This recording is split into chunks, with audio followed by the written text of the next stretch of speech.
Bonjour à tous. Le 28 juillet. Excellence.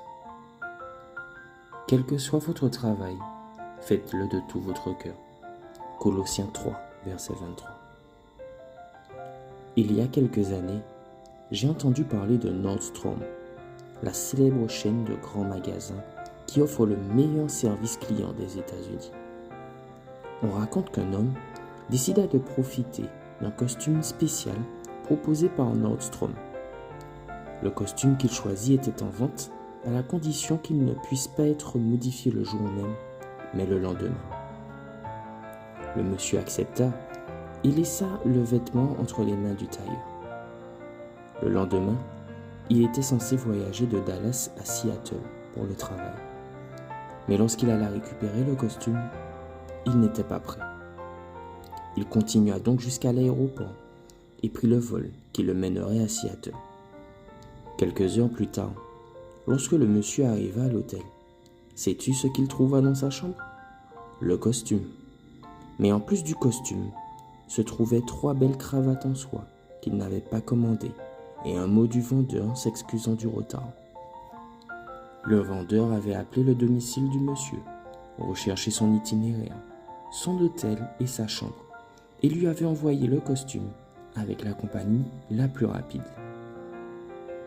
L'excellence est une qualité recherchée.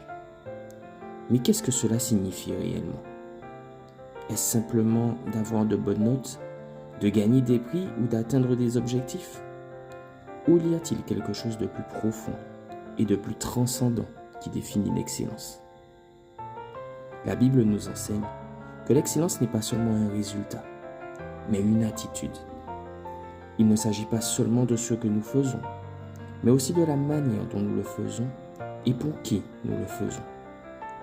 L'excellence, c'est faire tout au mieux de nos capacités, avec les dons et les talents que Dieu nous a donnés, pour sa gloire et en son dessein.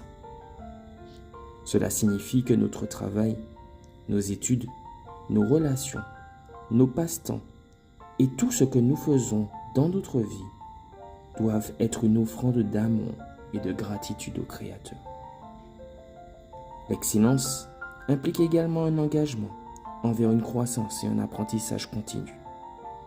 Il ne s'agit pas de se contenter du minimum ou du médiocre, mais de s'efforcer, de s'améliorer chaque jour avec l'aide de Dieu.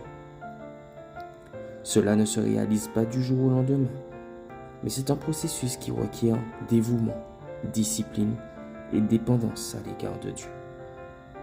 Elle n'est pas non plus mesurée selon les normes du monde, mais selon les principes du royaume des cieux. Je t'invite à te demander aujourd'hui, est-ce que je fais preuve d'excellence?